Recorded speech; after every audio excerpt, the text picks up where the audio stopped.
Support for Carolina Business Review provided by Grant Thornton. Operating in more than 100 countries, our tax, audit, and advisory professionals specialize in helping companies unlock their growth potential. Blue Cross and Blue Shield of South Carolina, where healthcare is changing for the better.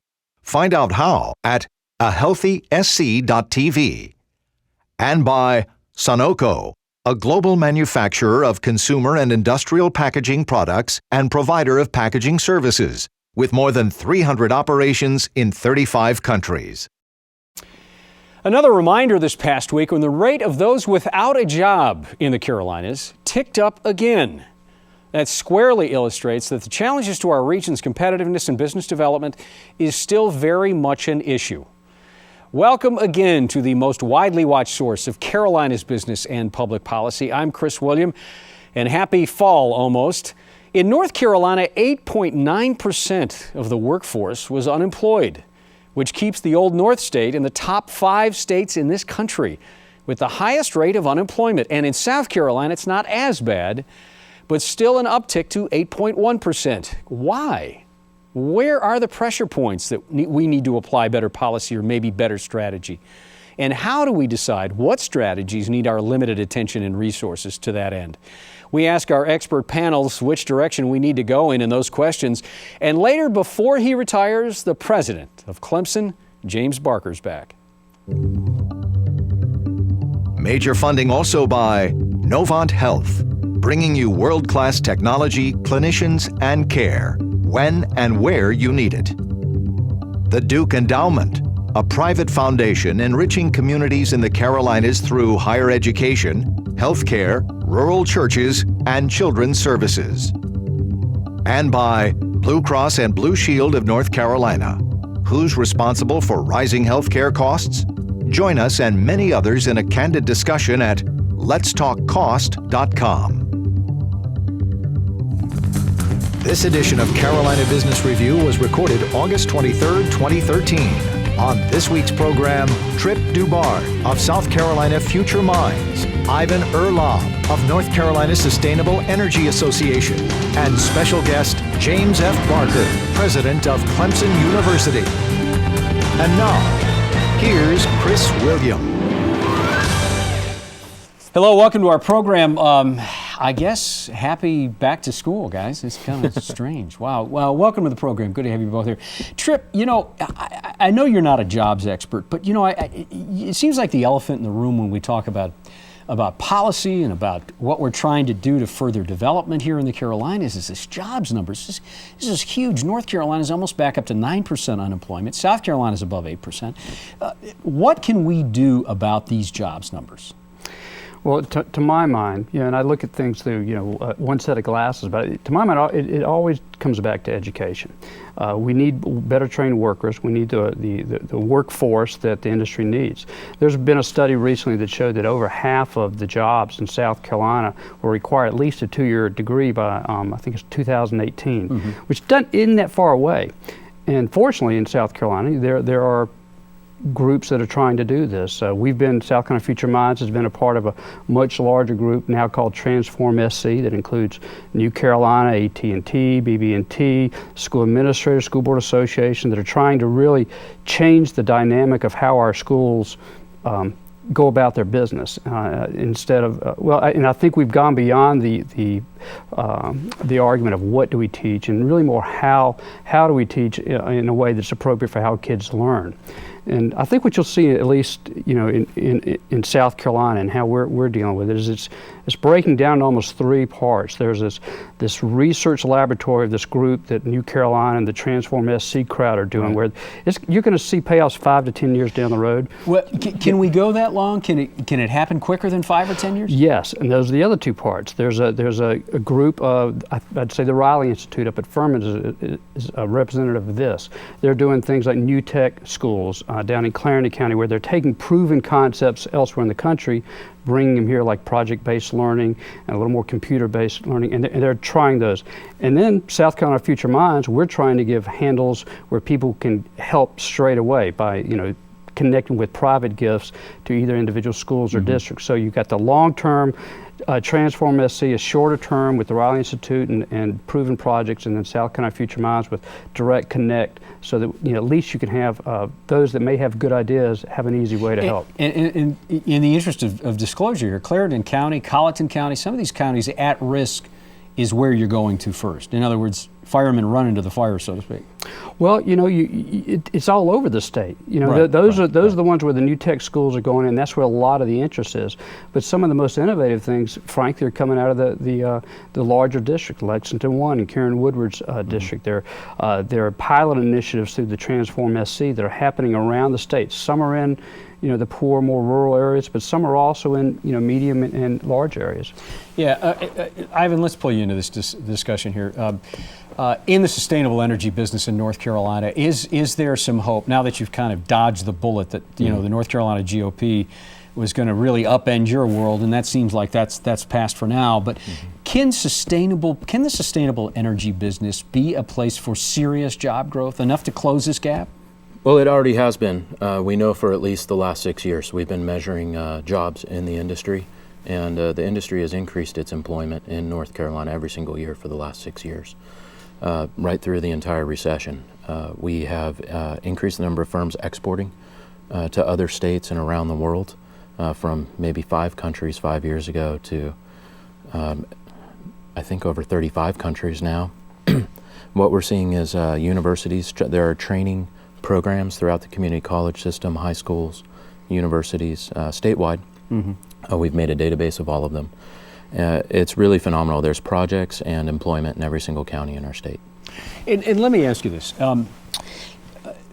I made some reference, and we've talked off camera about there's a renewable energy standard, and I know you know this, but for the benefit of those that don't, renewable energy standard in North Carolina is 12.5% of the power generated in North Carolina needs to come from a sustainable or renewable source.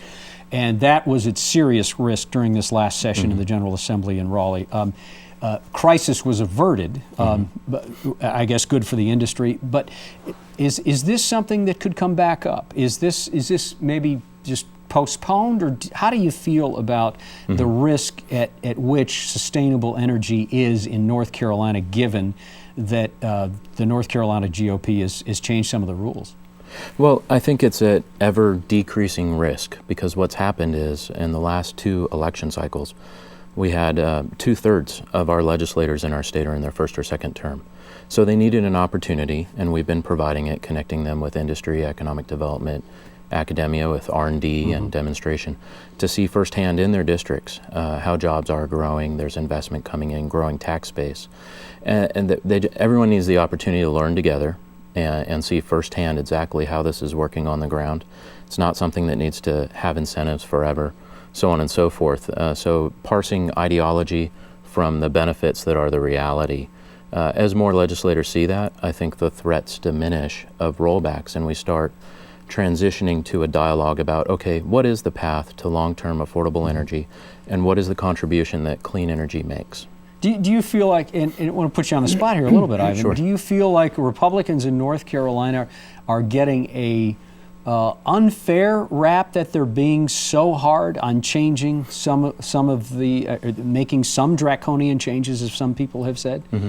Well, maybe I'm too blunt sometimes, but let's call a spade a spade. I think that there is political pressures during campaign seasons that where people say and do things for reasons other than focused on let's deliver affordable, reliable, safe energy. And then when elected officials get into office and they need to make decisions, they learn about what delivers affordable, reliable energy, and they start to depart maybe from the ideology of politics and start to make policy. So I think that's exactly what we're experiencing right now, and then they have to go back and reconcile their policy decisions with the politics of their life. And that's tough. I don't envy them. you know, I don't know what else I can say. No, I think you kind of answered the question, but we're going to run out of time here in the next minute before we bring our guest on trip. You know, one of the issues in South Carolina, you talked about Transform SC, that are businesses that have come together to transform education in South Carolina. One of the leadership in there, Pamela Lackey, came out swinging recently and said, listen, the education system in South Carolina, it doesn't need some tweaking. It's obsolete. It's broken. And she's not the only one. Mike Brennan has said this over and over. Is this the kind of dialogue that gets legislators' attention? Will that help? Yeah, I think it does. I think more importantly are the data that these groups are going to be developing. The pilot programs that are within the Transform SC network that they're working on now. I think when you have people like Mike and Pam and others in the state chamber and all the groups, and again, it's not just one or two folks, it is a large coalition that is agreeing that, you know, what we had has worked, but we can do this a whole lot better, and we have to do it a whole lot better. Yeah. You know, it was even good to see that Governor Haley showed up at the chamber recently and had tete-a-tete with, if you will, business leaders about education. It seems like that's going the right direction. And she's doing that with a lot of groups, not just the business leaders. She's been meeting with a lot of groups around and seems to be preparing to make education a major focus. Okay, we're going to keep this going around education to some degree. Next week on this program, though, his name's Jim Blaine. Jim is the CEO of this nation's second largest credit union out of Raleigh, the State Employee Credit Union. Almost a $28 billion, let's call it what it is, a bank. Jim Blaine will be here next week, and then in 2 weeks, a two-part series around some of the most creative and innovative entrepreneurs in the Carolinas. That is in 2 weeks here on Carolina Business Reviews. You know, it seems like the Clemson trustees made a very good call back in 1999 when they selected then Professor James Barker to lead the South Carolina Land-Grant University. Barker was a bit of a surprise choice and has turned out to be equally a surprisingly and solidly strong leader for the school. Now, after 14 years as the top Tiger, he joins us again. We welcome back Clemson University President James Barker. Welcome back and congratulations on what a great tenure you've had. Thank you, Chris. It's nice to be with you. James, when you look back on the last 14 years, what are you most pleased with that has happened on your watch? I think it's our self-concept. I think our self-concept has changed. We expect greatness. We were hoping for greatness, I think, earlier, and now our standards are such that we won't accept anything less than that. So that translates into all different aspects of the university. So when I look back on that and recognize that change in self-concept, I think it's a key move for Clemson, and one that I hope is sustainable. I feel very comfortable that it is. You know, when you've got, we were talking off camera, and you've got 5 presidents at Clemson over 15 years, and nothing disrespectful about any of those that came before you, but they were forgettable. We're trying to remember who they were. You're almost the Ronald Reagan of Clemson University. You made them feel better about being a Tiger again. Well, I was... Maybe not for a USC grad. I was a dean for 13 years before that, so I know how hard it is to sustain any kind of real planning effort if you have that much change in such a short period of time. So I promised our board I'd stay at least 10 years. I didn't ask for a 10-year contract. The board said, well, that's fine. You're on a day-to-day contract. But my commitment was to stay long enough to where we could actually have a plan and then try to execute that. True. Question. Yeah, Dr. Barker, you've had, first off, thank you for your service to the state of South Carolina. It's been great for all of us. I'm curious, so you've had such a unique perch at Clemson University. I'm curious what you see, the problems you see within K through 12, or the opportunities maybe. If you had a wand and you could do 2 or 3 things to the K through 12 system, the feeder for college and universities across South Carolina, what would you do? Well, I had a wand and I used it, and here's what we did. We decided that so much is changing in K through 12 education, especially public education, that we needed to take a fresh look at all those changes and how we, as the largest producer of teachers in our School of Education, the Darla Moore School of Education at Clemson, need to take a fresh look at that. And so we decided to take the School of Education out of its current environment, make it its own school, its own entity with a dean, which it never had before, and take a clean slate and create a school of education that could address the challenges that are currently there. Instead of trying to fine-tune it, let's begin with a fresh start. We've got wonderful faculty. I'm absolutely convinced that we can have a kind of impact, and we need to do that because we are responsible as part of our mission for the prosperity of the state of South Carolina, and we can't do that if our K-12 education is not addressing the real needs that are there. And I think this gives us an opportunity to do that. We want to hire the best dean in the United States to come and lead this school, and that's what we did. We stopped whining about it and said, let's get busy and see if we can do something. You know, as a quick follow-up to that, Mick Zase was on this program recently, and he sat where you sat, and he said, you know, it doesn't have anything to do with money in the K-12 system. It has everything to do with how qualified our teachers are and how accountable those teachers are. Would you agree with that? I think it has a lot to do with money. But I think we also can't just say that's the only thing it's about. I think the idea of being accountable for a new set of expectations, a new environment, is something that we all have to look at very hard. Mm-hmm. And as I would say to any of our components at Clemson, let's not try to defend what we've done in the past. Let's get on with the idea of creating something fresh and new that can be a leader, truly a leader in the United States. That's our expectation with this new school. Mm-hmm. Ivan? I wanted to ask you, how did you arrive at the decisions? Clemson has done some very cutting-edge commitments in the energy space and other areas, and facilitating research to tackle some of our biggest problems. For example, you have the wind facility, Charleston. You have this neuron research to kind of mimic nature on how to manage electricity on the whole grid. This is really phenomenal centers that you've established in the university. How do you arrive at those decisions, and what can people do to keep working with all the universities in South Carolina and North Carolina to keep this kind of research happening in our region? Well, I appreciate you recognizing that effort that we've made. I think it's one of those perfect storms where you have an architect in the president's office who's been educated about sustainability since my freshman year at Clemson, and not a work ethic, but an environmental ethic that our students bring now. Their expectations are that their school ought to be practicing what we preach. If we're going to be teaching sustainability, we ought to be practicing it as well. The opportunity to create really the world's best wind energy center, which that's not an exaggeration. That's what's taking shape in Charleston, where you have a drivetrain test facility for the largest wind turbines that exist now, and the ones that are twice as big as that when they come online. We can test their efficiency and their ability to be productive for long term, and these two enormous machines. One of them is 6 stories tall. So that's how big the scale of these new wind turbines will be. Plus the grid simulator, which you mentioned. When you produce alternative sources of energy, it's not pure, and if you put it on the grid directly, it can shut the grid down. You need a way of simulating the impact it's going to have on our electrical grid before you do that. So we had the opportunity to actually create that, the first, really the only one of its kind at that scale, and combine it with those 2 other machines in a new facility which will open in October. And we had 19 of the world's 20 largest wind turbine manufacturers as our advisors in this process. And there's some excited people about wind energy now as a result of Clemson having the world's best energy center there.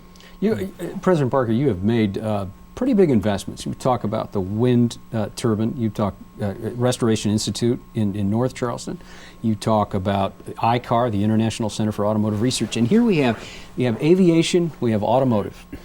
Big investments by Clemson University. We just, and I know this is nothing but an example, but we watched Detroit watching them go through a very painful reorganization.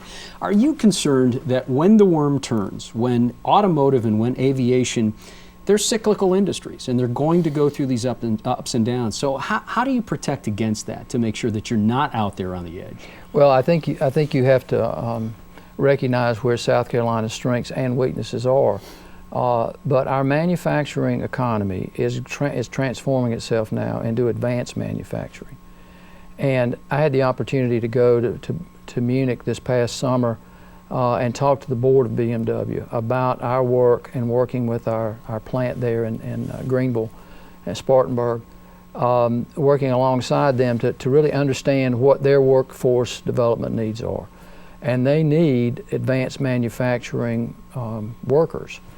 And they need the talent that's coming out of our PhD program at CUICAR as well. That combination is the way they really look at their future. Mm-hmm. And it's tragedy when you look at the workforce numbers or the job opportunities and you see our employment numbers and say there are actually jobs going unfulfilled. You know, they're not filled. Mm-hmm. So what are we going to do in order to help prepare our citizens for those kind of wonderful careers that they can have in advanced manufacturing? Mm-hmm. So we need to make sure that we are serving what those needs are, but also diversifying that base, because we can't be caught in having just a very narrow set of skills. So what we're starting to see is diversifying our economy in the state. And I think our Department of Commerce is doing a great job of making that happen. Several new, we're going to be the world's tire center now with all the new plants that are coming in. So I'm very much encouraged about the broadening the base, but what scares me is that we have job opportunities that we're not filling now. And so we've got to be ahead at schools like Clemson and our research universities to prepare that workforce for what those opportunities are going to be. And that all the way from the bachelor's degree through the PhD degree, and working alongside in partnership with our technical schools in workforce development. Now, we have some major federal grants from the Department of Labor, the National Science Foundation, to create these workforce development centers in South Carolina. The technical schools are our partner. Mm-hmm. In many ways, they're leading us in that regard, and we recognize that. So that kind of transformation, I think, of our economy is going to be needed for us to be successful and be able to sustain that long term. Mm-hmm. Sure. Chris, can I jump in? Well, another thing that Clemson's doing, they host the South Carolina STEM Center, Science, Technology, Engineering, and Math. So it's also helping to develop that cadre of students through elementary all the way through high school, who hopefully can provide the feeder source for that. Tom Peters and the STEM Coalition, they do a great job in organizing that stuff. So there's another role of. Is there a follow-up question for her? I'm sure there was for him in there. It sounds like you got one, but no, I always have one. I think it's a great thing. I'm curious, how did that come about? How did you come to host this STEM thing? And have you seen the results that you wanted out of them? Well, I think South Carolina is starting to get it about STEM education. We're not where we need to be, but there's been some major new ideas that have surfaced, and one of them was as simple as increasing the life scholarship that's being offered to students with certain grade point averages when they get out of high school and certain rank in class. If they study in those STEM disciplines, then they can add another $2,500 to that scholarship.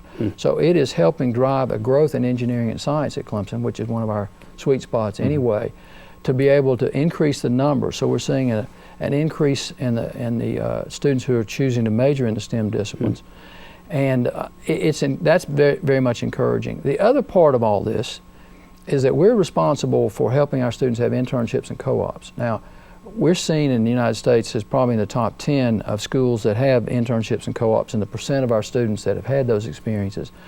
But we looked at our own self and said, we teach architecture, but we practice architecture when we design and build buildings. We teach construction science, and we also build buildings. We teach finance, and we also doing finance projects. Why don't we give internships on campus? Why don't we rethink this whole idea? Keep the great effort at external internships, but what would an internal internship look like? And how many of those could we add? How about 500? Wow. 500. And those students are now having the benefit of being able to stay in the dorm, be able to have a semester with an internship, meaningful internship, directed out of our, the total campus working together. That was really gratifying to realize that, and how many lives that's going to affect, and how, when an employer tells us what is the most important thing that you want in a graduate, it's not where they went to school, it's not their major. You know what it is? Did they have a co-op or an internship? That rises to the top level, and that's how people get meaningful opportunities. And goes back to your comment about the technical college system being engaged in that dialogue. We're out of time. Best of luck to you going forward. I know you're going to look over your shoulders as a Clemson grad now that there's a school in North Carolina, University of North Carolina, Charlotte's playing their first football game. So I know the Tigers are going to be looking over their shoulder. This will be interesting. Best of luck to you, James. Good to have you back here. Chris, it's great to be with you. And I'm just changing my major at Clemson. I'm changing the major from president to be an architecture professor. Thank you again. Thank you both. Until next week. Thank you. Good night. Major funding for Carolina Business Review was provided by the Duke Endowment, a private foundation enriching communities in the Carolinas through higher education, healthcare, rural churches, and children's services. Blue Cross and Blue Shield of North Carolina. Who's responsible for rising healthcare costs? Join us and many others in a candid discussion at letstalkcost.com. Grant Thornton. Operating in more than 100 countries, our tax, audit, and advisory professionals specialize in helping companies unlock their growth potential. Novant Health, bringing you world-class technology, clinicians, and care, when and where you need it. Sunoco, a global manufacturer of consumer and industrial packaging products and provider of packaging services, with more than 300 operations in 35 countries. Blue Cross and Blue Shield of South Carolina, where healthcare is changing for the better. Find out how at ahealthysc.tv. And by viewers like you. Thank you. Promotional consideration provided by Business North Carolina Magazine. For more information, visit carolinabusinessreview.com.